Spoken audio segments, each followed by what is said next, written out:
우리 주님께서 우리에게 사랑을 가득히 채워주시면 우리가 아름다운 세상을, 참 멋진 세상을 우리 주님과 함께 이루어갈 수 있는 줄로 믿고요, 오늘도 주님과 함께 지친 몸과 마음이지만 최선을 다해서도 성령의 인도하심으로 말씀으로 나가는 시간이 되었으면 좋겠습니다. 오늘은 조금 무거운 주제로 나가려고 합니다. 성도의 금전관계라는 것에 대해서 같이 좀 나눠보려고 합니다. 지금쯤 요 7월 달쯤 한번 나눠보려고 마음을 먹었거든요. 이제 종합정리가 다 이제 완수가 되어져서 이제 같이 한번 나누면서 우리가 어떻게 성도 간의 금전관계를 이루어가야 될 것인가, 그걸 같이 나누면서 어떤 길이 하나님이 뜻하신 길인가를 같이 나누는 시간이 된다면 조금 더 건전하고 건강하게 우리가 그 길을 걸어갈 수 있지 않을까라는 생각이 듭니다. 먼저 말씀을 봅니다. 신명기의 말씀을 같이 봅니다. 15장 7절부터 11절까지인데요 10절까지만 읽고 같이 말씀을 나누며 11절을 같이 보도록 하겠습니다. 같이 한번 천천히 읽습니다. 같이 시작. 여호와께서 내게 주신 땅 어느 성읍에서든지 가난한 형제가 너와 함께 거주하거든 그 가난한 형제에게 내 마음을 완악하게 하지 말며 내 손을 움켜쥐지 말고 반드시 내 손을 그에게 펴서 그에게 필요한 대로 쓸 것을 넉넉히 구워주라. 삼가 너는 마음에 악한 생각을 품지 말라. 곧 이르기를 일곱째에 면제년이 가까이 왔다 하고 내 궁핍한 형제를 악한 눈으로 바라보며 아무것도 주지 아니하면 그가 너를 여호와께 호소하리니 그것이 내게 죄가 되리라. 너는 반드시 그에게 줄 것이요 줄 때는 아끼는 마음을 품지 말 것이니라. 이로 말미암아 내 하나님 여호와께서 내가 하는 모든 일과 내 손이 닿는 모든 일에 내게 복을 주시리라. 아멘. 성도의 금전관계에 대해서 같이 나누기를 소망했던 이유는 우리가 겪어가는 일들 속에서 금전관계로 말미암아 여러 가지 어려움들을 겪는, 교회적으로도 그렇고 개인적으로도 그렇고 공동체적으로도 또 여러 가지 어려움들을 겪는 사항들이 제가 우리 남산교회에서 목회를 하면서도 한 3번 정도 있었던 것 같습니다. 작은 것도 있었고 좀 큰 것도 있었고 또 대단히 큰 것도 있었고, 이런 상황들을 살펴보면서 이런 상황 속에서 우리가 굉장히 혼돈스럽고 힘겹고 버거운 시간들을 가졌던 건 맞다는 얘기거든요. 그 상황 속에서 제가 또 안식년 기간 동안에 친구 목회자 또 방문하면서 한번 물어봤어요. 금전관계로 인하여서 어려움들은 없느냐라고 이제 물어봤더니 본인이 목회하고 있는 그 지방에도 여러 교회가 동일한 상황들을 겪으면서 가고 있다라고, 아마 얘기를 안 했을 뿐이지, 다른 교회들도 얘기를 안 했을 뿐이지 사람 사는 곳은 아마 그런 일들이 벌어지고 있을 것이라고, 그런 얘기를 나누는 그런 관계 속에서 이게 우리 교회만의 상황은 아니구나 라는 것을 겪으며 느끼며 또 한번 마음을 같이 나눴으면 좋겠다는 생각이 들었습니다. 그리고 한 가지 더는요, 한 자매님이, 금전적으로 큰 손해를 입은 한 자매님이 저에게 오셔서 이런 말씀을 하시는 거예요. 목사님, 구제는 반드시 해야 되는데, 그리스도인으로서 구제는 해야 되는데, 그리고 또 구제하노라면 또 빌려주는 것도 또 할 수밖에 없는 상황들이 펼쳐지는데, 반드시 해야 될 그리스도인의 삶의 모습인데 이런 상처를 받고 나니까 누군가가 저에게 도와달라고 하고 또 빌려달라고 할 때 제 마음이 탁 막히는 것 같습니다. 상처가 되니까 저 사람이 어떤 생각으로 그럴까, 정말 진짜일까 아닐까라는 그런 마음이 먼저 마음속에 들어오니까 마음이 차단되어지는 느낌이 듭니다. 어떻게 될지 모르겠습니다. 한번 말씀으로 좀 나누어 주셨으면 참 좋겠습니다. 구제 생활에 대해서 또 나눔 생활에 대해서. 그래서 그런 부탁도 있고 해서 같이 마음을 나누면서 물질에 관한 이야기를 좀 나눠보려고 합니다. 오늘 이 내용은요, 신명기의 내용은 이제 안식년에 관한 규례입니다. 규례 속에 들어가 있는 거예요. 안식년에 관한 규례인데, 안식년이 되면 7년째 안식년이 되면요, 이제 갚을 수 없다라고 판단되어지는 지체들이 돈을 꼬아갔을 때는 면제를 해줘야 되는 거예요. 안 갚아도 된다라고. 그게 안식년의, 이스라엘의 안식년 법이거든요. 그런데 그 안식년법에 이제 이런 내용이 들어가 있는 겁니다. 7절을 제가 한번 읽어보면요, 내 하나님 여호와께서 내게 주신 땅 어느 성읍에서든지 가난한 형제가 너와 함께 거주하거든 그 가난한 형제에게 내 마음을 완악하게 하지 말며 내 손을 움켜쥐지 말고. 시작 부분에 7절에도 있고요 10절에도 있는 게 있습니다. 무엇을 하나님은 보시느냐면요, 물질을 보는 것도 아니고요, 뭔가 금전관계 거래도 보는 게 아닙니다. 뭘 보시냐면 마음을 보신다는 겁니다.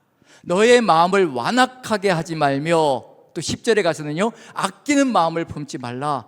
하나님께서 보시는 것은 우리가 얼마를 가지고 있느냐, 얼마를 줄 수 있느냐, 그것보다도 더 중요하게 보는 것은 뭐냐면 어떤 마음 자세로 살아가고 있느냐를 보신다는 얘기거든요. 그 마음을 보신다는 점에서 우리가 지금 마음이 어떻게 준비되어져 있는가, 그래서 잠언서에도 물을 지킬 만한 모든 것 중에 마음을 지키라고 할 때가 많습니다. 마음에서 생명이 나온다고 얘기를 하거든요.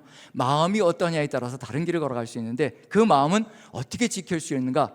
우리가 우리 스스로 마음을 지킬 수 있던가요? 우리가 스스로 마음을 지킬 수 있다면요, 이 세상 모든 사람들이 바른 길로 걸어갈 겁니다. 우리 그리스도인들도 우리 스스로는 마음을 지켜갈 수가 없거든요. 하나님께서 마음을 지킬 수 있도록 만들어 주셔야 합니다. 완악하지 않게, 아끼는 마음이 없게 누가 만들어 주신다니? 하나님이 만들어 주셔야 되거든요. 그래서 7절과 10절에요, 시작과 끝에 보시면요, 우리가 마음을 지킬 수 있는 길이 어디에 있는지 보여주십니다. 시작이 뭐라고 되어 있나요? 내 하나님 여호와께서 내게 주신 땅 어느 성읍에서든지, 내 하나님 여호와께서 내게 주신 땅 어느 성읍에서든지 은혜를 누린 사람들에게 주시는 말씀입니다. 하나님께서 값없이 가나안 땅을, 약속의 땅을 허락해 주신 사람들, 그리고 그것을 누리고 있는 사람들에게 주시는 말씀입니다. 아무에게나 주는 말이 아니라는 얘기예요. 어느 누구나 이걸 따라갈 수는 없습니다. 절대로 이 말씀은요, 아무나 따라갈 수가 없습니다. 하나님께 은혜를 누린 사람만이 따라갈 수가 있습니다. 그 사람들에게 명령하시는 겁니다. 하나님께서 약속해 주신 것을 이루어 주신 그 사람들에게 말씀하시는 거거든요. 마지막 부분에 가면요, 내 하나님 여호와께서 내가 하는 모든 일과 내 손이 닿는 모든 일에 내게 복을 주시리라. 네가 이렇게 이 말씀을 따라가게 되면, 은혜를 누려서 그 은혜를 응답하는 마음으로 이 길을 걸어가게 되면 내가 너를 그대로 놔두지 않을 것이라. 또다시 너에게 복을 채워줄 것이라. 내가 부족하지 않게 넉넉하게 채워줄 것이라. 하나님의 약속으로 시작하고요, 약속으로 끝을 맺고 있는 중입니다. 절대로 우리를 그냥 팽개치시지 않으신다는 겁니다. 우리가 하나님의 뜻을 받들어 살아갈 때요, 하나님께서 시작부터 끝까지 책임지시며 이끌어 가신다는 약속이 이 안에 들어가 있거든요. 그 약속을 우리 가슴 속에 새기면서 하나님을 믿는 믿음으로 나간다면요, 능히 이 길을 걸어갈 수 있다는 것. 그래서 제가 우리 같이 한번 7절을 다시 한번 읽어보면서요, 이것을 이루어 갈 수 있을지 한번 살펴보죠. 7절 같이 읽습니다. 시작. 내 하나님 여호와께서 내게 주신 땅 어느 성읍에서든지 가난한 형제가 너와 함께 거주하거든 그 가난한 형제에게 내 마음을 완악하게 하지 말며 내 손을 움켜쥐지 말고 반드시 내 손을 그에게 펴서 그에게 필요한 대로 쓸 것을 넉넉히 구워주라. 뭐라고 말씀하시나요? 쓸 것을 넉넉히 구워주라 하는데, 그냥 마음이 땡기면 하고 땡기지 않으면 하지 말라, 그렇게 얘기하시는 것이 아니라 반드시 내 손을 그에게 펴서 그에게 필요한 대로 쓸 것을 넉넉히 구워주라고 말씀해 주시는 겁니다. 자, 이게 쉬울까요? 어려울까요? 반드시 손을 펴서 넉넉하게 구워주는 것, 이게 쉬운 일은 아닐 거란 얘기거든요. 그런데 하나님께서 이것을 하라고 명령하시는 겁니다. 누구에게 하라고 명령하느냐면요, 은혜를 듬뿍 누린 존재에게 이것을 하라고 명령하는 겁니다. 구약시대 때 은혜를 누린 사람들은요, 무엇을 받았는가? 하나님께서 애굽 땅에서 구출하시고 약속의 땅을 선물로 부여받은 겁니다. 근데 우리 그리스도인은 어떨까요? 이것은 구약 성경에 들어가 있는 법이거든요. 우리 그리스도인은 어떨까요? 하나님께서 약속의 땅을 주신 정도가 아니고 애굽 땅에서 구출해낸 정도가 아니고요, 이 땅에 육신을 입고 오셔서 십자가를 지시고 자신의 모든 살과 피를 다 내어주셔서 우리를 구원하신 겁니다. 하나님께서 생명을 내셔서 우리를 구원해 주신 거거든요. 그 은혜가 우리 안에서 꿈틀거리고 있다면요, 우리의 모든 것이 하나님 것이 되고요, 우리의 모든 삶 전체가 하나님 것이 되는 역사가 펼쳐집니다. 그 사람들에게 하나님께서 명령하시는 겁니다. 자, 이렇게 넉넉히 구워주라고 하는데, 그런데 이제 구워줄 때는 그래도 뭐라도 받을 생각을 하고 구워주는 건가요? 이자는 안 받더라도 뭐는 받고 싶은 거예요? 네, 다 이제 해보셔서 아시는 거죠. 원금은 받고 싶잖아요. 그래서 원금은 받을 마음을 가지고 있는데, 그런데 문제는 뭐냐면요, 안식년이 다음 달이에요. 안식년이 다음 달이면 어떻게 되는 거예요? 이 사람이 도저히 갚을 수 없을 것 같으니까 면제를 해줘야 되는 게 한 달 뒤에 돌아오는 거예요. 그럼 어떤 마음이 들기 시작할까요? 솔직하게만 얘기해 보시죠. 한 달 뒤에 안식년이 돌아옵니다. 저 사람 도저히 갚을 수 없을 것 같아요. 그럼 면제해줘야 되는 거예요. 탕감시켜줘야 되는 겁니다. 그런데 한 달 남겨두고 와서 정말 절박하게 돈을 요구하는 겁니다. 빌려달라고, 구워달라고 하는 겁니다. 그럼 어떻게 하시겠습니까? 예, 다들 침묵, 묵비권을 행사도 됩니다. 예, 이건 뭐 법정으로 뭐 하자가 없으니까 묵비권을 행사해도 됩니다. 그런데 누가 이걸 아실까요? 장롱 속에 돈은 있고 통장에 돈은 들어가 있는데 누가 그걸 아시느냐면 하나님이 아신다는 겁니다. 구절을 다시 한번 읽어보죠. 그 마음을 가지고 한번 읽어보는 겁니다. 같이 시작.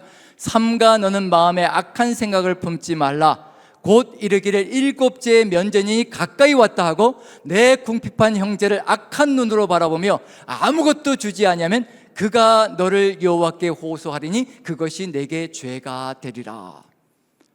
이것처럼 무서운 얘기가 어디 있겠습니까? 내가 있는데 주지 않는다면요, 이게 죄가 된다고 하는 겁니다. 세상 법은 이런 법이 없습니다. 내 돈 가지고 내가 내 마음대로 하는데 이게 무슨 죄냐는 거예요. 세상 법정에서는 절대 다룰 수가 없습니다. 그런데 하나님의 법은요, 세상 법이 따라갈 수가 없는 겁니다. 은혜를 누린 사람들이, 하나님의 은혜를 가슴에 가득히 품고 살아가는 사람은요, 세상 법을 초월하는 겁니다. 그게 구약의 법이라는 겁니다. 구약의 법이 이 정도로 간다면 신약의 법은 어떨까요? 십자가 은혜, 대속의 은혜를 체험한 사람들이 살아가야 될 삶의 법, 그리스도인의 삶의 법은 어떨까요? 내 것을 다 내어주는 겁니다. 내 생명까지 내어주는 거거든요. 그게 그리스도인의 삶의 길이라는 겁니다. 우리가 그것을 가슴에 새긴다면요, 구약이 어렵다고 하면 신약은 절대로 지킬 수가 없습니다. 구약은 한마디로 얘기하면요, 신약과 비교하면요, 이건 껌입니다. 껌 씹는 것 같은 겁니다. 우리가 지금 그리스도인으로서 어떤 삶을 살아가야 될 것인가, 이게 보여주고 있는 중이거든요. 지금 하나님께서 다 아신다는 겁니다. 뭘 아신다는 얘기일까요? 안식년이 다가오기 시작하면 이런 일이 벌어질 것이라는 것을 하나님이 아신다는 겁니다. 이게 신명기서에 들어가 있거든요. 신명기는 어떤 성경인가요? 신명기서는요, 이스라엘 민족이 아직 가나안 땅에 들어가지 않았어요. 가나안 땅에 들어가지 않고요, 가나안 땅을 눈앞에 보고서 하나님께 주시는 법이거든요. 너희가 들어가면 내가 이럴 것이라는 것이 마음속에 생겨난다는 겁니다. 하나님이 이미 아신다는 얘기거든요. 인생이 어떤 존재인지 아신다는 겁니다. 가나안 땅에 들어가서 살아갈 때 너희가 삶 속에 이런 일들이 벌어질 것이라는 걸 미리 아시고 미리 이 법을 주시는 겁니다. 들어가서 이와 같은 역사를 이루어가서는 안 된다는 것을 알려주고 있는 중이거든요. 누가 이것을 이루어가며 걸어갈 수 있을 것인가? 하나님의 은혜가 가슴속에 가득 들어차 있지 않으면요, 절대로 이 법을 이루어갈 수가 없습니다. 이 길을 걸어갈 수가 없는 거죠. 그래서 시작도 끝도 은혜로 시작하고 은혜로 끝을 맺습니다. 하나님께서 끊임없이 보시고 계시고요, 아신다는 겁니다. 네가 무엇을 하고 있는지, 정말 손을 내밀어서 그 안식년이 다가옴에도 불구하고 최선을 다해서 돕고 있는지 아닌지 누가 다 보신다는 얘기냐면 하나님께서 다 보신다는 겁니다. 네가 하는 일에 내가 복을 내릴 것이라고 약속해 주시는 겁니다. 누구를 믿으면 가능할 수 있다는 얘기냐면요, 하나님을 믿으면 가능할 수 있다는 겁니다. 내 생각으로는 절대 할 수가 없습니다. 하나님이 믿어지고 신뢰가 가고 확신이 가면요, 이 일을 이루어갈 수 있다는 것을 알려주고 있는 중입니다. 그리고 이렇게 말씀해 주십니다. 11절 보시면요, 하나님의 마음입니다. 같이 한번 읽어보죠. 시작. 땅에는 언제든지 가난한 자가 그치지 아니하겠으므로 내가 내게 명령하여 이르노니 너는 반드시 내 땅 안에 내 형제 중 곤란한 자와 궁핍한 자에게 내 손을 펼치니라. 하나님의 마음이 어떤가요? 아버지의 마음이 땅에는 항상 누가 있다는 얘기인가요? 항상 우리가 살아가는 삶의 주변에는 가난한 자가 있을 수밖에 없다는 것을 얘기하시는 겁니다. 그걸 아시거든요. 그 사람들을 돕지 않으면 그 사람들은 무너지고 쓰러질 수밖에 없다는 것을 알고 계시는 겁니다. 이 땅에 언제든지 가난한 자는 그치지 아니할 것이라. 우리가 도와주면 그 사람이 부자가 될 것 같지요? 절대 그렇지 않을 수 있다는 얘기입니다. 도와주어도 안 되는 사람들도 있다는 얘기입니다. 자립이 안 되는 사람들도 있다는 얘기거든요. 그래서 최선을 다해서 돕는 것이 무엇인지, 은혜를 누린 사람이 손을 펴지 않으면 이 세상은 아름답게 참 멋진 세상이 되지 못한다는 것을 알려주고 있는 중입니다. 폴 게티라는 미국의 석유 재벌이 이런 얘기를 했어요. 어떤 얘기를 했냐면요, 이 지구상에 있는 모든 돈과 재물을 한 날, 한 시간을 정해서 어느 날 오후 3시 그 시점을 정해가지고 모든 사람에게 동일하게 똑같이 한번 분배해 줘 보라. 그러면 어떤 일이 벌어질 것인가? 3시 30분부터 각 사람의 가진 것에 현저한 차이가 나기 시작할 것이다. 이게 맞는 말이거든요. 3시에 모든 재물들을 동일하게 똑같이, 동산이나 부동산이나 할 것 없이 똑같이 동일하게 분배해 주면요, 3시 30분, 30분이 지난 다음부터 모든 사람의 가진 것에서 현저하게 차이점이 나기 시작할 것이라. 능력의 차이가 있거든요. 각 사람의 재능의 차이가 있거든요. 각 사람이 돈을 버는 능력도 다르고요, 살아가는 방식도 다릅니다. 벌써 30분이 지나면 팔아치우기 시작하는 사람들도 생기기 시작할 거거든요. 일은 하기 싫고 그러다 보니까 또 팔아치우게 되고, 그리고 또 열심히 일하려고 하지만 또 기반이 안 되어서 또 팔아내는 사람도 있고, 그걸 또 열심히 사모으는 사람도 있고요. 이런 일이 벌어지거든요. 결국 무슨 얘기냐면요, 이것으로 말미암아, 재능과 능력의 차이로 말미암아 이 땅에는 가난한 사람들이 있을 수밖에 없을 겁니다. 우리가 어떻게 지혜롭게 구제하며 어떻게 돈을 빌려주며 걸어갈 수 있을 것인가, 그게 이제 우리가 살아가야 될 지혜로운 방식이 되어야 되지 않을까라는 생각이 듭니다. 구제를 한다는 건 무슨 얘기냐면요, 때로 나눠주는 것도 필요하지만, 내 돈을 거저로 주는 것도 필요하지만 빌려줄 때도 있다는 얘기입니다. 구제는요. 왜냐하면 절박하게 급전이 필요해서 찾아오는 사람도 있을 수 있거든요.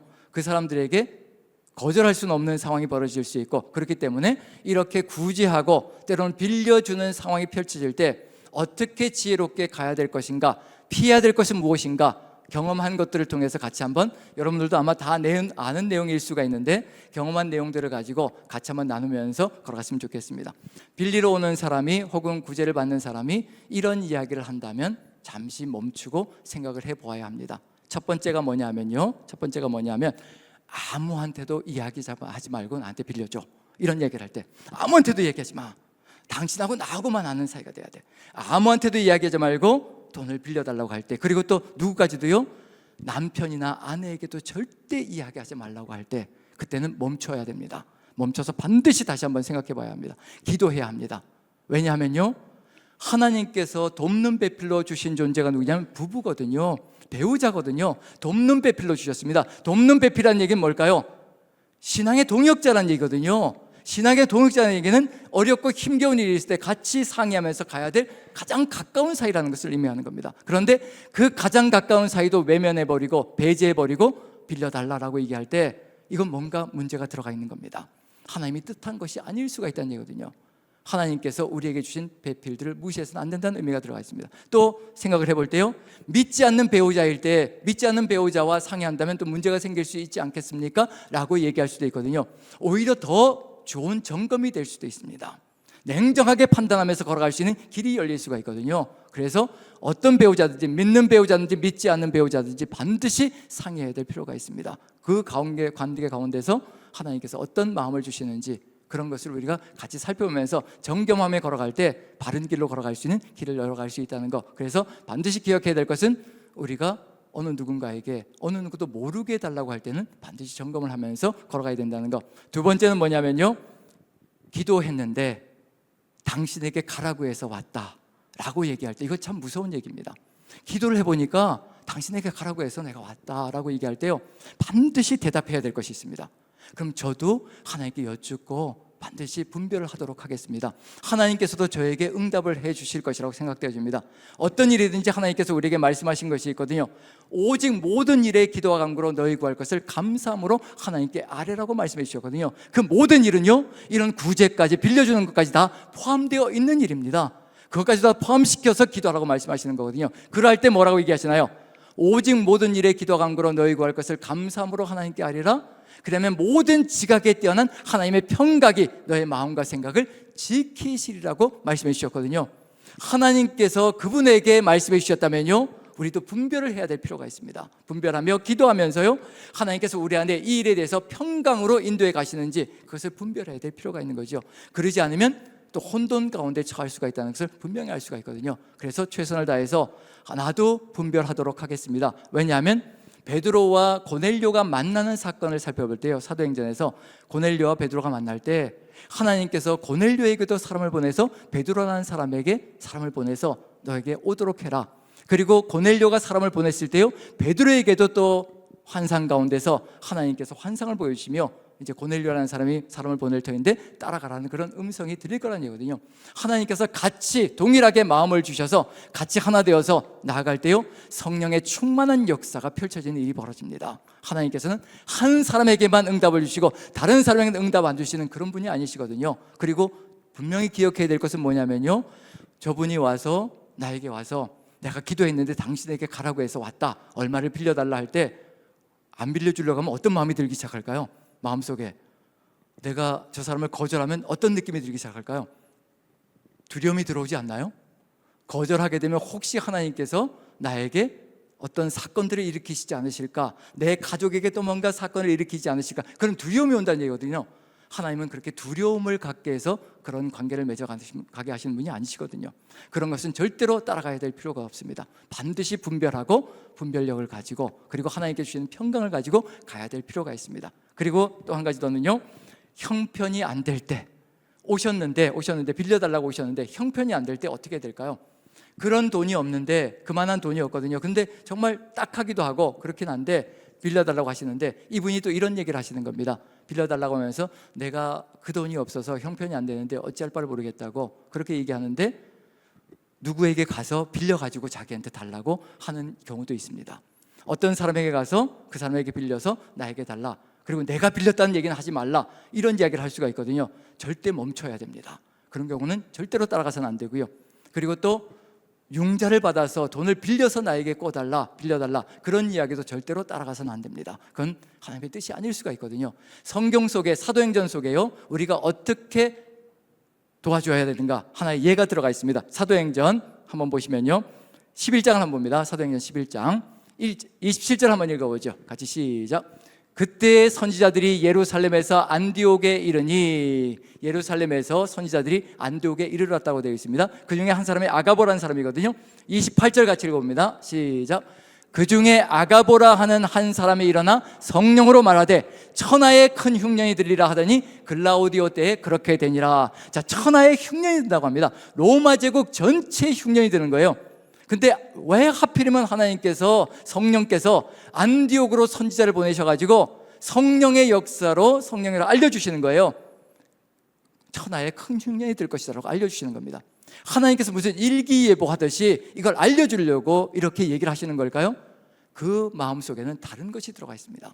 성령께서 말씀하실 때는요, 너희가 형편이 되는 대로 뭔가를 하기를 소망한다는 그런 마음이 들어가 있기 때문에 안디옥 교회에 이런 얘기를 하시는 거거든요. 선지자를 보내셔서 천하의 흉년이 된다, 너희보다 못한 것을 돌아보라는 그런 의미가 들어가 있습니다. 그래서 이 안디옥 교회 성도들이, 제자들이 이렇게 합니다. 29절 같이 한번 읽어보죠. 시작.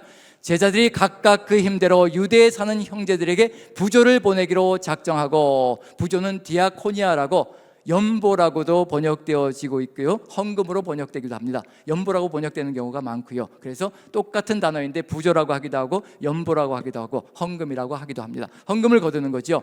제자들이라고 얘기하고 있습니다. 제자들은 어떤 존재인가요? 예수 그리스도를 따라가는 사람들입니다. 예수 그리스도의 은혜를 가슴에 품고요 따라가는 사람들이 아무나에게 얘기하는 것이 아닙니다. 아무나가 응답할 수 있는 게 아니라는 것을 알려주고 있는 중입니다. 제자들이 어떻게 돕고 있다는 얘기인가요? 각각 그 힘대로 유대에 사는 형제들에게 부조를 보내기로 했다고 얘기하고 있습니다. 어떻게 해요? 각각 그 힘대로라고 하고 있거든요. 100원을 낼 수 있는 사람은 100원을 내고, 1000원을 낼 수 있는 사람은 1000원을 내고요, 10,000원을 낼 수 있는 사람은 10,000원을 내고, 자기가 할 수 있는 데까지 하는 겁니다. 과도하게 넘어가지 않는다는 얘기거든요. 여기서도 분명한 건 뭐냐면 성령의 인도하심을 따라 자신이 할 수 있는 만큼을 최선을 다해서 거두어서 예루살렘의 교회에 보내는 겁니다. 그럼 우리에게도 뭐가 있다는 얘기예요? 과도하게 요구하시는 분이 아니라는 것을 알려주고 있는 중입니다. 내가 할 수 없는데 다른 사람 것까지 꾸어서 빌려서 하라는 말씀을 하고 있는 것이 아니거든요. 우리가 힘이 닿는 대로, 할 수 있는 대로, 각자마다 다 다르기 때문에 그걸 분명하게 가슴에 새겨야 될 필요가 있습니다. 그런데 딱 한 번요, 신약 성경에서 딱 한 번 힘에 지나게 하는 경우들이 있습니다. 어떤 경우인지, 그때는요 반드시 원칙이 있습니다. 힘에 지나게 할 때는요, 뭔가 자기 있는 것을 다 끌어모아서 할 때는요 원칙이 있거든요. 그 원칙을 넘어가면 문제가 생기기 시작합니다. 그 원칙을 지켜야 됩니다. 그래서 고린도후서 8장을 보시면요, 8장을 한번 보죠. 1절 같이 한번 읽어봅니다. 1절 같이 시작. 형제들아, 하나님께서 마게도냐 교회들에게 주신 은혜를 우리가 너에게 알리노니. 고린도 교회 성도들에게 마게도냐 교회의 본을 보여주고 있는 중입니다. 바울이 얘기하는 거예요. 고린도 교회도 이렇게 가기를 소망한다는 마음으로 바울이 마게도냐 교회 초입은 어디 교회냐면 빌립보 교회입니다. 빌립보 교회는 유난히 기쁨이 많았던 교회였죠. 은혜가 차고 넘쳤기 때문에 그렇습니다. 그래서 1절을 보시면요, 형제들아, 하나님께서 마게도냐 교회들에게 주신 은혜를 우리가 너에게 알리노니. 뭐부터 앞서가고 있나요? 은혜가 앞서가는 겁니다. 반드시 그래야 됩니다. 금전거래, 금전관계, 우리의 생각이 앞서가는 것이 아니라요, 정이 앞서가는 것이 아니고, 감정이 앞서가는 것이 아니고요, 반드시 하나님의 은혜가 앞서가야 합니다. 이게 앞서가지 않으면 반드시 문제가 생길 수가 있습니다. 문제가 생기면 곤혹스러운 일이 벌어질 수 있거든요. 은혜가 앞서가야 합니다. 마게도냐 교회들에게 주신 은혜를 우리가 너에게 알리노니 2절 같이 한번 읽어보죠. 은혜가 넘치니까요 이런 일이 벌어지는, 이런 상반되는 일들이 벌어지는 겁니다. 같이 갈 수가 없는 단어들이 조합이 되어져 있어요. 한번 보시기 바랍니다. 같이 읽습니다. 시작. 환난의 많은 시련 가운데서 그들의 넘치는 기쁨과 극심한 가난이 그들의 풍성한 연보를 넘치도록 하게 하였느니라. 여기서 환난의 많은 시련과 극심한 가난이 어떻게 풍성한 연보와 같이 갈 수 있겠냐는 얘기예요. 이 연보도 디아코니아라는 단어로 부조라는 단어와 같은 단어거든요. 어떻게 이게 같이 갈 수가 있겠습니까? 뭐가 넘치니까요? 은혜가 넘치니까 기쁨이 넘치기 시작하는 겁니다. 그 기쁨으로 하게 되는 거거든요. 내 감정으로 하는 게 아니라는 겁니다. 그러다 보니까 환난의 많은 시련도 극복할 수가 있고요, 극심한 가난도 오히려 장애가 되지 않습니다. 기쁨이 넘치고 은혜가 넘치니까 극심한 가난도 이겨내면서 가기 시작하는 겁니다. 왜 그럴까요? 극심한 가난이 가슴속에 가득히 체험되어지니까 다른 사람의 가난이 어떤 어려움인지를 깨닫기 시작하는 겁니다. 내가 체험해 보니까 이 극심한 가난은 저들에게는 더 고통스러울 것이라, 나는 하나님의 은혜가 넘치고 기쁨이 넘치니 내 것을 내어서 이렇게 줄 수 있다는 그런 각오로, 마음으로 나가고 있다는 그런 거죠. 은혜가 넘치고 기쁨이 넘치면 다른 삶을 살아갈 수 있다는 것을 알려주고 있는 중입니다. 신명기에도 시작이 은혜였고요, 끝이 은혜였습니다. 그게 이루어지지 않으면 우리는 언제 어딘가에서 문제가 발생될 수 있거든요. 자, 은혜가 넘치고 기쁨이 넘치니까요 이런 일이 벌어지는 겁니다. 3절 같이 한번 읽어보죠. 시작. 내가 증언하노니 그들이 힘대로 할 뿐만 아니라 힘에 지나도록 자원하여. 힘에 어떻게 한다고요? 자신의 힘에 지나도록 자원한다는 얘기거든요. 왜 자원할까? 어떻게까지 자원할까? 바울에게 이렇게까지 합니다. 마게도냐 교회들이요. 4절을 같이 한번 읽어보죠. 같이 시작. 이 은혜와 성도 섬기는 일에 참여함에 대하여 우리에게 간절히 구한다라고 되어 있습니다. 바울은 막아 세웠거든요. 너희들 가난한 건 내가 다 한다, 힘든 삶이라는 건 내가 다 한다, 그러니까 이렇게까지 할 필요 없다. 바울은 막아 세웠을 겁니다. 절제하라고 막아 세웠을 거예요. 근데 간절하게 요청한 겁니다. 아닙니다, 할 수 있습니다. 아닙니다, 좋습니다, 기쁩니다. 우리가 감사함으로 하고 있는 중입니다. 우리가 좋아서 하고 있는 겁니다. 아무 염려 없습니다. 우리가 은혜가 넘치니 이 기쁨을 가지고 이 일을 이루어가는 겁니다. 막지 마십시오. 바울이 그 얘기를 하고 있는 중입니다. 이렇게 되면요 문제가 전혀 발생되지 않습니다. 도대체 이 은혜와 기쁨이 넘치니까 어떤 삶이 되길래 이렇게 힘에 지나도록 이 일을 이루어가고 있는 중일까? 바로 5절 속에 답이 들어가 있습니다. 같이 한번 읽어보죠. 시작. 우리가 바라던 것뿐 아니라 그들이 먼저 자신을 주께 드리고 또 하나님의 뜻을 따라 우리에게 주었더라. 뭐를 먼저 드린다고요? 이미 자신을 주께 다 드려버린 삶이라는 겁니다. 은혜가 넘치고 기쁨이 넘치니까요 내 삶은 내 것이 아니라는 겁니다. 하나님이 은혜로 주신 삶이라는 겁니다. 십자가 보혈의 공로가 내 삶을 움직이고 있고 내가 살아가는 모든 삶이 하나님의 은혜로 살아가고 있는 것이며 주어진 생명 자체가 내 것이 아니라 하나님의 것이라는 것을 고백하고 있는 중입니다. 이미 자신을 다 하나님께 드렸거든요. 그러니까 누구의 뜻대로 살아가는 건가요? 하나님의 뜻을 따라 우리가 주었다라고 되어 있습니다. 누구의 뜻이 이루어지는 삶이 이루어지는, 하나님의 뜻이 이루어지는 삶이 이루어지고 있거든요. 이게 마게도냐 지역에서 교회들이 이루어갔던 삶의 모습으로 바울이 고린도 교회 성도들도 바로 이와 같은 삶을 통하여서 구제가 이루어지고 돕는 것이 이루어지기를 간절히 소망하고 있다는 거. 이게 이루어지면요 내가 힘에 지나도록 한 다음에 그것이 이용당한 것이 되었을지라도요 후회하지 않습니다. 하나님 뜻대로 하나님께 드렸기 때문에 사람에게 준 게 아니거든요. 그 사람이 나를 이용하든지 말든지 그것이 중요한 것이 아니라요 나는 하나님의 뜻을 따라 하나님께 드렸거든요. 하나님이 그것을 가지고 그 사람에게 주시면서 그 사람을 어떻게 다뤄갈지는 그 다음에 하나님께 맡기는 겁니다. 하나님을 믿는 믿음으로 내 자신을 하나님께 드릴 때요 하나님의 뜻이 보이고 내가 설사 다른 사람들에게 이용당한다는 그런 느낌까지 들 정도가 될지라도 내가 은혜로 기쁨으로 이 일을 이루었다면요 하등의 문제 될 것이 없다는 겁니다. 그런데 은혜가 아니라 인간적인 감정으로 이뤄냈을 때 내가 저 사람과 정말 친분이 좋아서 정말 내가 어쩔 수 없이 했다라는 그런 마음이 들기 시작할 때요 억울함이 들어오기 시작합니다. 분노가 자리 잡기 시작합니다. 그래서 문제가 발생되어질 수 있다는 얘기거든요. 돈을 구워주되 빌려주되 구제하되 이와 같은 원칙을 가지고 힘에 지나도록 한다면요 어느 것도 문제가 될 수가 없습니다. 하나님의 뜻을 따라 나를 이미 드렸고 내가 가지고 있는 것들 힘에 지나도록 하나님께 드렸기 때문에 문제될 것이 없다는 것을 얘기하고 있는 중이거든요. 그래서 말씀 속에서 우리가 답을 찾아가면요, 우리가 어떻게 걸어가야 될 것인지, 구제를 하되 빌려주되 어떤 길을 걸어가야 될 것인지 그것을 느껴볼 수 있지 않을까라는 생각입니다. 마지막으로 한 가지 더 나눕니다. 자, 급전을 빌리러 오셨습니다. 그리고 이런 얘기를 합니다. 내가 이자를 후하게 쳐줄 테니까 빨리 좀 빌려달라고, 이런 얘기를 할 때요, 우리는 어떻게 될까요? 이자를 준다고 할 때 어떻게 될까요? 그럼 몇 퍼센트로 줄래? 이렇게 물어볼까요? 아니죠. 어떻게 될까요? 그건 그리스도인의 삶이 아니다. 구약 성경 속에도, 이스라엘 백성의 삶 속에도 절대로 같은 공동체 안에서는 절대로 이자를 받지 말라고 했는데, 그리스도인으로서 어떻게 내가 이자를 받을 수 있을 것인가, 반드시 그 얘기를 하셔야 됩니다. 그리고 정말 정확하게 알아보셔야 됩니다. 이 사람에게 빌려주는 것이 정말 맞는 것인지 아닌지 하나님께 검증을 받고 나가야 될 일이 있거든요. 구약 성경과 신약 성경에 현저한 차이가 있습니다. 우리가 돈을 빌려주고 꾸어줄 때요, 구약 성경과 신약 성경의 차이점을 면밀히 보지 않으면 실수할 수가 있거든요. 또 억울함으로 분노의 마음이 들어올 수도 있습니다. 구약 성경 속에는 어떤 단어가 많이 들어가냐면 꾸어주라, 또 꾸어준다라는 단어가 굉장히 많이 등장합니다. 꾸어주라는 명령이 많이 등장하지요. 근데 신약 성경 속에서는요, 꾸어주라는 내용이 2번밖에 나오지 않습니다. 그리고 꾸어주라는 곳에 다 어떤 내용으로 자리를 차지하냐면 구제하라는 단어가 그 자리를 다 차지합니다. 그럼 꾸어주는 것도 어떤 마음으로 꾸어줘야 될 것인가? 신약 성경 누가복음에는요, 이렇게 기록하고 있습니다. 우리 그리스도인들이 살아가야 될 삶의 길이라는 것을 마음에 새기시며 한번 보시기 바랍니다. 누가복음 6장 34절 한번 읽어보죠. 같이 읽습니다. 시작. 받기를 바라고 사람들에게 꾸어주면 칭찬받을 것이 무엇이냐? 죄인들도 그만큼 받고자 하여 죄인에게 꾸어주느니라. 자, 무슨 말이 들어가 있나요? 꾸어줄 때 받기를 바라고 꾸어주면 세상 사람과 다를 바가 뭐가 있느냐는 거예요. 못 받을 수도 있고 안 받을 수도 있다는 그런 생각까지도 가슴속에 새겨야 된다는 것을 얘기하고 있는 중입니다. 구약 성경에는 없는 이야기입니다. 구약 성경에는 안식년이 되어야 이제 그런 일이 벌어지지만 우리 그리스도인들에게는 일상이 이렇게 되어야 한다는 것을 얘기하고 있는 중입니다. 왜 그럴까요? 우리가 제자의 길을 걸어가며 우리 주님께 받은 은혜가 너무도 크기 때문에. 구약 성경의 이스라엘 민족이 받은 은혜는요, 애굽 땅 종되었던 집에서 구출을 받은 것이고 가나안 땅을 자기 소유로 분배받은 겁니다.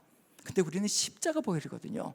하나님께서 영원하신 생명을 십자가 위에서 다 찢으시고 우리 위해서 주신 겁니다. 이건 어느 누구도, 구약시대 때 어느 누구도 받지 못한 은혜였습니다.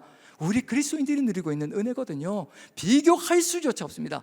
구약의 어떤 사람도 받아보지 못한 은혜를 우리는 받았고요, 그 은혜가 우리를 움직일 때 우리는 다른 길을 걸어갈 수가 있는 겁니다. 단지 우리가 그 은혜를 잃어버릴 때 완악해지기 시작합니다. 손을 펴지 못하고요, 움켜쥐기 시작합니다. 은혜가 우리를 움직일 때 달라지기 시작하는 거고요, 손이 펴지기 시작하고 이렇게 받기를 바라지 않고 나눠주는 역사가 펼친다는 얘기거든요. 35절 36절 같이 읽습니다. 시작. 오직 너희는 원수를 사랑하고 선대하며 아무것도 바라지 말고 꾸어주라. 그러면 너희 상이 클 것이요 또 지극히 높으신 이의 아들이 되리니 그는 은혜를 모르는 자와 악한 자에게도 인자하시니라. 너희 아버지의 자비로우심 같이 너희도 자비로운 자가 되라. 하나님의 자비로움을 이미 체험하지 않았느냐? 하나님의 그 자비로움은 악한 자에게도 인자하게 하나님의 은혜를 내려주시는 하나님이시다라는 것을 알려주고 계시는 중입니다. 그럼 우리는, 그리스도인들은 받을 생각을 하고 꾸어줘야 된다는 얘기인가요? 받지 못할 생각도 하면서 꾸어줘야 된다는 얘기인가요? 얘기 안 하셔도 됩니다.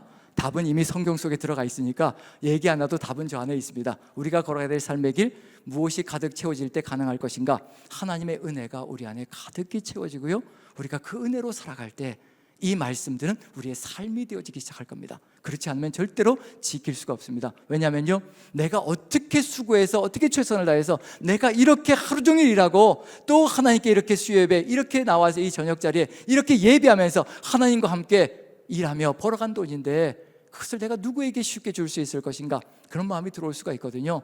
그런 이야기들을 우리가 마음에 가지고 간다면 하나님의 뜻이 이루어지는 것이 아니라 내 감정과 내 계획이 이루어지는 세상이 만들어질 것이라는 것을 마음에 새기면서요, 이 네 가지를 먼저 기억하면서 이 상황들 속에서 유대인들도요 상당히 고민을 많이 했다는 것을 느껴봅니다. 제가 미드라시를 한번 봤거든요. 신명기 미드라시를 한번 봤는데, 미드라시는 뭐냐면요, 이 성경 속에 있는 이 내용에 행간을 메꿔가는 거. 왜냐하면 성경 속에는 꾸어주라고 되어 있는데 도대체 어떻게 꾸어줘야 되는지, 누구부터 꾸어줘야 되고 얼만큼 꾸어줘야 되는지, 얼만큼 꾸어주면 정말 잘하는 것인지 그게 정확하지가 않잖아요. 그러다 보니까 사람들이 삶을 살아가면서 성경을 해석하기 시작하는 겁니다. 자신의 삶의 시대 해석하면서 누구부터 시작해서 얼마만큼 어떻게 몇 번 정도 이렇게 빌려주고 꾸어주고 해야 되는지 그런 것들을 고민을 하는 흔적이거든요. 성경 말씀을 자신의 삶으로 적용하려고 애쓰는 흔적들이 바로 미드라시라는 겁니다. 그래서 모세 신명기 미드라시 한 부분을 좀 보여드릴 텐데요, 유대인들도 얼마나 이런 것을 가지고 고민했는지, 구제와 빌려주는 것을 가지고 고민했는지 아마 드러나지 않을까 싶습니다. 비교해 보면서 가려고 한번 보여드리는 겁니다. 한번 보여주시죠. 자, 모세에게 다 돌립니다. 신명기를 삶에 적용한 것이기 때문에, 신명기는 모세를 통해서 왔기 때문에 모세가 죽기 전에 구제에 대해 강의했습니다. 신명기에 있는 법을 이제 해석을 해서 이제 자신의 삶에 적용하는 겁니다. 자, 제가 질문을 읽으면요, 여러분들이 대답을 읽으시면 됩니다. 자, 질문 첫째, 구제할 사람이 많고 돈은 한정되어 있다면 누구부터 구제해야 합니까? 대답해 주시죠. 예, 이런 순서를 가지고 도와야 된다라고. 먼저 가장 작은 공동체, 가족 공동체가 가장 작은 소단이 교회 공동체이기 때문에 가족들에게 최선을 다해서 돕고, 그 다음에 또 교회 공동체, 유대인 공동체로 넓혀지고요, 그 다음에 이방인들까지. 1순위는 누구란 얘기인가요? 가족이란 얘기입니다. 근데 신앙생활을 하다 보면 어떤 일이 벌어질 때가 있냐면요, 이게 가족 안에서 굉장히 인색한 경우들이 있어요. 그러니까 어떤 부모님은 이제 아버지 같은 경우에는 자식들에게는 그렇게 인색한데 교회는 어떤가요? 교회는 그렇게 너그럽고 그렇게 좋은, 이제 그렇게 훌륭한 분이 되실 수가 없거든요. 자녀들은 그 얘기를 들을 때마다 상처가 되기 시작하는 거죠. 그렇게 하면 안 된다는 겁니다. 가족 공동체부터 먼저 잘 다스리고 이끌어가면서 그 다음에 확장시켜서 교회 공동체로, 그 다음에 직장에서 세상 공동체로 이렇게 확대되어져 가야 된다는 것을 얘기하고 있는 중이거든요. 가장 작은 소단이 교회 공동체부터 최선을 다해서 섬기면서 나가는 것이 바로 가야 될 길이다. 그게 이제 보여주고 있는 길이거든요. 자, 그 다음에 두 번째로는요, 이건 어려운 것인데 대답이 될지 모르겠습니다. 여러분들 대답을 읽을지 모르시겠는데 제가 먼저 질문을 읽습니다. 가난한 이가 두 번째로 와도 구제해야 합니까? 예, 별로 끝을 흐리시네요. 예, 오기를 그치지 않으면 주기를 그치지 말아야 한다. 이건 언제까지란 얘기예요? 몇 번이란 얘기인가요? 수도 없이 그냥 올 때마다 다 해줘야 되는 그런 의미가 들어가 있죠. 어떻게 가능하시겠어요? 이건 유대인이 해석한 거니까 우리 그리스도인들은 다르게 걸어가도 됩니다. 이게 하시겠어요? 아니면 마시겠어요? 여기서 쇼부를 보죠. 제가 하고 싶은 마음이 안 들죠. 제가 제 경험을 한 가지 말씀드리겠습니다. 제가 안식년 기간 동안에 2월 달이었습니다. 2월 달이었는데 이제 저희 교회에 등록했다가 이제 작년에 등록을 했다가 적응이 안 되었는지 아니면 또 다른 곳으로 또 옮겨갈 수밖에 없었는지 다른 곳으로 옮겨가서 이제 교회를 안 나오게 된 형제가 있었어요. 한 형제인데 미혼으로 이제 혼자 사는 형제인데 이제 아버지하고 같이 합쳤다가 또 이게 사이가 별로 그렇게 좋지 않으니까 이제 나가서 또 다른 지역에서 생활하는데 저희 교회는 이제 나오지 않고요. 2월 달인데 안식년 지내고 있는 동안에 문자가 하나가 왔습니다. 어떤 문자냐면, 목사님 너무 급박하고 힘들어서 방세도 내지 못하고 집을 나왔는데 방세도 내지 못하고 그래서 목사님 30만 원만 좀 빌려주시면 감사하겠습니다. 그렇게 이제 간곡하게 간절하게 이제 그런 이제 메시지 문자를 보냈어요. 제 마음이 어떨까요? 고민이 되는 거예요. 어떤 고민이, 돈은 있습니다. 돈은 있어요. 돈은 있는데 고민이 되기 시작하는 겁니다. 왜냐하면 이걸 도와주는 것이 이 형제를 위하는 것인지 아니면 도와주지 않는 것이 위하는 것인지, 왜냐하면 이게 의존적인지 아닌지 그게 이제 저한테는 불분명하기 때문에 돈도 있고 줄 마음도 있고요, 다 준비되어져 있는데 그게 지금 굉장히 미심쩍어서 고민하면서 아내에게도 이야기하고 이런 문자가 왔는데 어떻게 했으면 좋겠는가 하면서 이제 같이 기도하면서 하나님께서 이런 마음을 주시는 거예요. 저녁 때쯤 이런 마음을 주시는 겁니다. 뭐냐면, 얘야, 나는 걔가 의존적인지 의존적이지 아닌지 너는 신경 쓰지 말고 나는 네 마음을 보기를 원한다. 네가 내가 명령할 때 옮길 수 있는지 아닌지 어떤 것도 생각하지 않고 내 명령을 따라서 할 수 있는지 아닌지 나는 그게 보고 싶어서 너한테 이런 일을 하라고 시키는 거야. 그 아이는 의존하든지 아니면 너를 이용하든지 그건 내가 알아서 할 테니까, 그 아이는 또 내가 다룰 테니까 그 아이는 신경 쓰지 말고 네 마음이 나를 향하여 어떠한지 그걸 나는 보기를 원한다. 그런 마음을 주시는 거예요. 그래서 아내에게 그 얘기를 하고 이제 그날 저녁에 송금을 했습니다. 30만 원을 송금을 했죠. 계좌번호를 이제 물어봐서. 그랬더니 이제 문자가 왔습니다. 감사하다고. 정말 이 돈을 받고 눈물이 펑펑 쏟아졌다라고. 왜냐하면 아무도 도와주지 않았는데 도와주어서 이렇게 감사하다라고. 그러면서 이제 다시는 이런 요청을 하지 않겠다라고 하면서 이제 문자를 보내왔어요. 그래서 잘 됐구나, 고맙구나, 감사하구나. 방세도 냈다고 하고 또 그리고 또 핸드폰비도 또 내어서 이렇게 소통이 됐다고 하니까 참 감사하다, 그렇게 생각하고 이제 지냈는데 어떤 일이 벌어졌을까요? 5일 뒤에 또 문자가 하나 또 옵니다. 목사님, 정말 급해서 그러는데 65만 원으로 갚을 테니까 30만 원만 더 빌려주시면 안 되겠습니까? 5만 원 이제 이자를 붙여서 내년에 이제 이자를 붙여서 이제 갚겠다는 얘기예요. 그리고 간곡하게 이제 또 간절하게 이렇게 또 얘기를 하는 거죠. 이제는 하루 만에 안 되더라고요. 저도 고민이 되기 시작하는 거예요. 그 다음 날까지 고민이 계속 이어지는 겁니다. 고민이 이어지면서 어떻게 해야 될까? 이게 이 의존적이 되는 것 같기도 하는 그런 마음이 들기 시작하니까요. 물론 절박하게 문자는 왔는데 뭔가 제 느낌에는 뭔가 이게 의존적이 돼가는 것 같은 그런 불길한 예감이 들어서 고민하면서 그렇게 이제 갔는데 그 다음 날 이제 또 카톡이 왔어요. 그 형제에게. 정말 제가 읽어 드릴게요. 목사님, 진짜 너무 힘들어서 마지막으로 부탁드리는 겁니다. 이렇게 이제 문자가 간단하게 왔어요.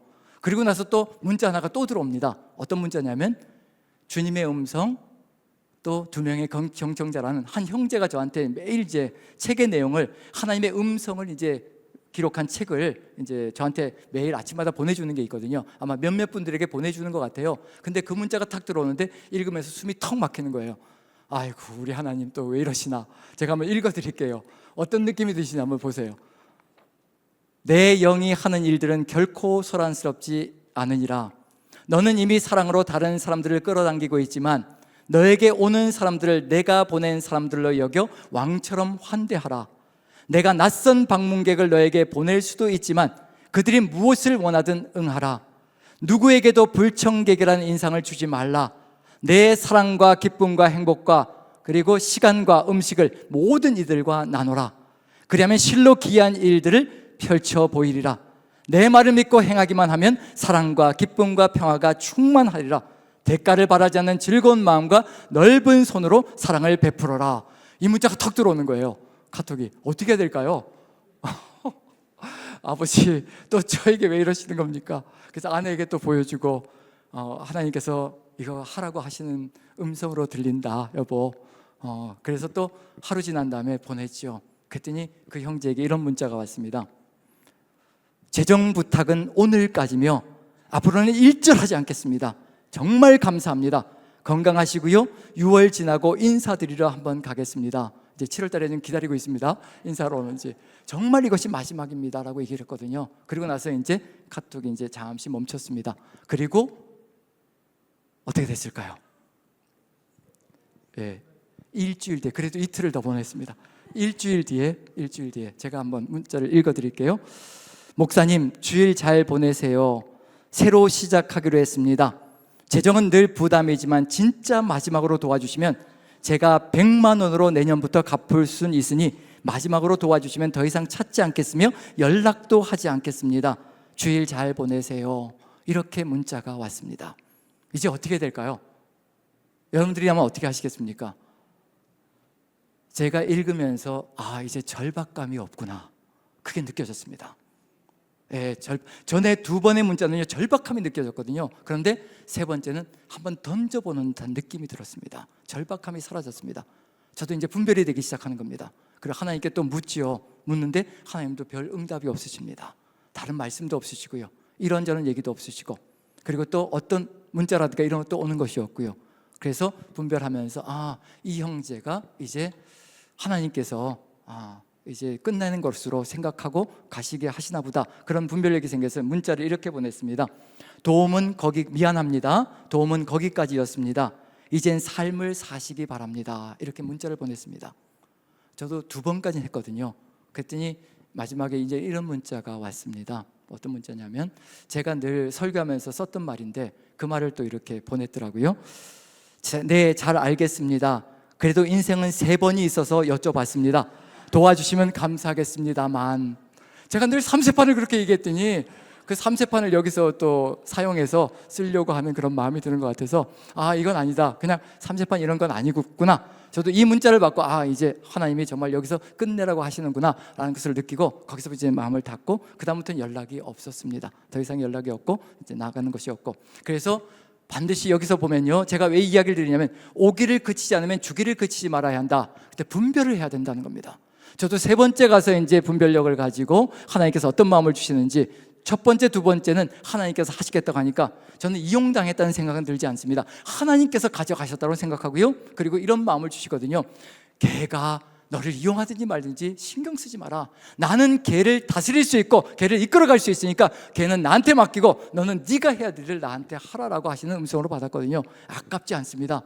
60만 원을 줬지만 아깝지 않고요, 하나님께 드렸기 때문에 절대로 아깝지 않습니다. 그리고 이용당했다는 느낌도 전혀 들지 않고요, 제가 줄 수 있는 만큼을 줬기 때문에 거기에 대해서 후회도 없고요. 그런 점에서 우리가 가야 될 길, 오기를 그치지 않으면 주기를 그치지 말아야 한다. 이 사람이 어떤 마음으로 오는지에 대해서는 분별해야 될 필요가 있습니다. 왜냐하면 의존적이 된다면요, 게으른 것도 악이거든요. 분명히 잠언서에는 게으름은 악이라고 얘기했거든요. 그리고 일하기 싫은 자는 먹지도 말라라고 분명히 바울 사도를 통해서 우리에게 선포해 주셨거든요. 이용해서 살아가는 사람 분별해서 어디까지 도와야 될 것인지 그것을 지혜롭게 분별하며 가는 것, 그게 우리에게 또 필요한 일이 아닌가라는 생각이 듭니다. 자, 그래서 질문 세 번째로 들어가서요, 내 소득 중에 얼마를 내놓아야 가장 적당한 구제가 됩니까? 얼마인가요? 유대인들은 10분의 1을 정해놓았다고 얘기를 합니다. 이렇게 정해놓으면 이제 이 기준을 가지고 살아가면 상처받지도 않고 또 여러 가지로 유혹에 빠지지도 않고 그럴 수 있기 때문에 10분의 1을 정해놓은 것 같습니다. 그렇지만 우리는 하나님께서 마음을 주시는 것을 따라서 달리 또 적용해 나갈 수가 있거든요. 각자마다 또 다를 수가 있습니다. 10분의 1을 또 적용해 놓을 수도 있고요, 10분의 3을 적용해 놓을 수도 있고, 하나님께서 뜻하시면 내 것을 다 내어드리는 것으로 또 적용해 놓을 수도 있고요. 그건 각자마다 차이가 있을 것 같습니다. 하지만 가장 지혜롭게 내가 할 수 있는 한에서 하는 것이 가장 지혜로운 방법이라는 생각이 듭니다. 자, 그 다음에 마지막 질문이요, 만일 내가 구제할 비용을 다 썼는데 또 오면 빈손으로 돌려보내도 됩니까? 같이 한번 읽어주시죠.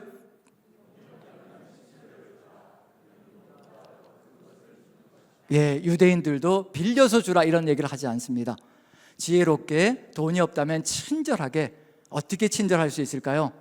저도 없지만 같이 기도하겠습니다. 하나님은 사정을 다 하실 테니까, 다 하시는 하나님께서 분명히 다 하시고 보시고 우리의 기도를 들으시고 응답해 주실 것이라 믿습니다. 그 친절한 말을 잃지 않으면서 하나님의 마음으로 위로하고 격려하며 보낸다면 상처받지 않고 서로가 또 하나님의 뜻을 받들어 걸어갈 수 있지 않을까라는 생각이 듭니다. 이 모든 것들을 이루어갈 수 있는 기준이 있습니다. 고린도 후서 9장에 보면요, 이 모든 것을 이루어갈 때 하나님께서 이룰 수 있도록 해주시는 게 있거든요. 그걸 가슴에 품고 걸어가면 아무 해될 것이 없습니다. 그래서 마지막으로 한번 같이 보시죠. 자, 7절부터 9절까지 읽는데요, 같이 한번 읽어보시면서 어떤 기준으로 우리가 나아가면 상처도 받지 않고 상처도 주지 않고 그리고 또 유혹에 빠지지 않고 걸어갈 수 있을 것인가. 자, 7절부터 9절까지 같이 읽습니다. 시작. 맘에 정한 대로 할 것이요 인색함으로나 억지로 하지 말지니 하나님은 즐겨내는 자를 사랑하시느니라. 하나님이 능히 모든 은혜를 너희에게 넘치게 하시나니 이는 너희로 모든 일에 항상 모든 것이 넉넉하여 모든 착한 일을 넘치게 하게 하려 하심이라. 기록된 바 그가 흩어 가난한 자들에게 주었으니 그의 의가 영원토록 있느니라 함과 같으니라. 8절이 우리의 중심이 되어야 합니다. 뭐냐면요, 하나님의 일이라는 거예요. 구제도 빌려주는 것도요, 사람을 돕는 것도요, 우리의 일이 아니라는 겁니다. 하나님의 일이라는 겁니다. 그래서요, 하나님께서 우리에게 은혜를 먼저 넉넉히 부어주셔야 아무 탈 없이 넉넉하게 구워줄 수 있고 빌려줄 수 있고 나누어줄 수 있는 삶이 이루어진다는 겁니다. 하나님께서 하시는 일이기 때문에요, 우리에게 누군가에게 빌려주고 나눠줘야 된다면요, 하나님께서 먼저 우리에게 채워주시는 것이 있다는 겁니다. 은혜로 채워주신다는 겁니다. 그 은혜가 우리 가슴 속에 가득히 들어찰 때요, 우리는 넉넉하게 손을 펴서 하나님이 원하시는 착한 일을 할 수 있는 존재들이 되어진다는 거, 우리가 하는 게 아니라는 겁니다. 하나님께서 이미 다 아시고 우리를 준비시켜 주신다는 겁니다. 그래서 이런 은혜를 따라서 걸어갈 때요, 어떤 문제도 발생되지 않습니다. 오직 성령의 충만한 역사 가운데 기쁨이 가득한 공동체가 될 수 있다는 것을 마음에 새기며, 누군가에게 우리가 꾸어주고 그리고 나눠줘야 될 일이 있다면요, 내가 지금 이걸 할 수 있는 은혜가 충만하게 준비되어져 있는가, 내가 이 사람을 바라보는 감정적인 것 때문에, 친분 때문에 이러한 일을 이루어가는 것은 아닌가 분명히 구별하셔야 됩니다. 하나님의 은혜로 이루어가야 합니다. 하나님의 은혜가 나를 움직여야 되거든요. 그래야 아무 문제가 생기지 않고 아무 탈이 생기지 않고요, 이루고 나서도 하나님의 의가 이루어지는 역사가 펼쳐진다는 것을 우리에게 알려주고 있는 중입니다. 하나님께서 우리에게 주시는 이 마음, 하나님의 일들이 이루어질 때 하나님의 역사가 이루어진다는 것을 마음에 새기시면서요, 선교도 하나님의 일입니다. 목회도 하나님의 일이고요, 그리고 또 구제도 하나님의 일입니다. 그리고 빌려주는 것도 하나님의 일입니다. 하나님께서 우리에게 할 수 있는 힘과 능력을 부여해 주실 때 우린 기쁨으로 그 일을 감당할 수 있을 것이고요, 그 기쁨이 공동체를 더욱더 아름답게 만들어간다는 것을 마음에 새기시며, 오늘 이 시간 같이 하나님의 은혜로 같이 찬양 드리면서 우리에게 이 은혜를 준비시켜 주시고 은혜로 충만하게 채워 주시옵소서. 그리할 때 우리가 도와도 해가 되지 않고 구워주어도 빌려주어도 아무런 해가 되지 않는 공동체를 이루어갈 것을 믿으며 하나님의 은혜로 나아가는 시간이 되기를 간절히 축원드립니다. 우리 같이 찬양 드립니다.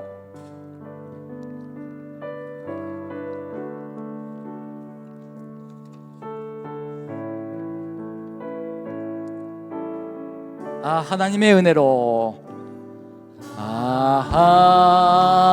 하나님의 은혜로 있을 데 없는 자 왜 구속하여 주는지 난 알 수 없도다.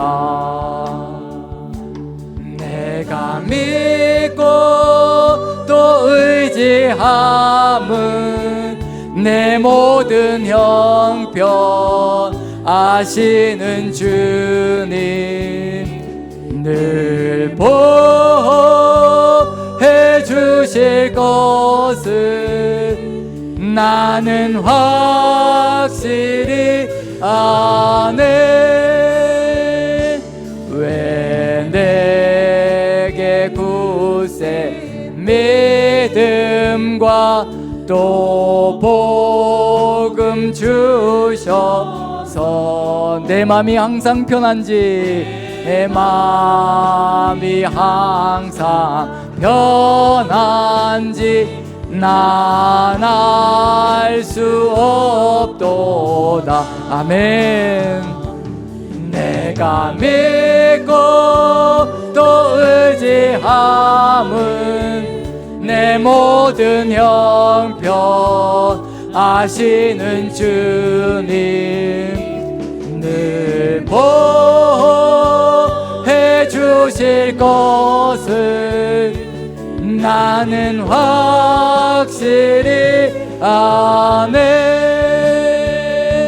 왜 내게 성령 주셔서 내 마음 감동해 주 예수 믿게 하는지 난 알 수 없도다. 아멘. 내가 믿고 또 의지함은 내 모든 형편 아시는 주님 늘 보호해 주실 것을 나는 확실히 아네. 주 언제 강림하실지 언제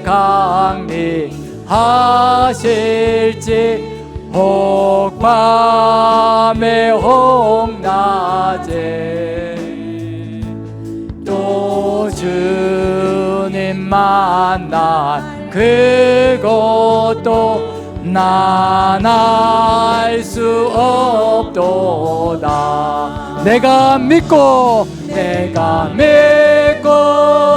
또 의지함은 내 모든 형편 아시는 주님 늘 보호해 주실 것은 나는 확실히 확실히 다시 한 번 더 내가 믿고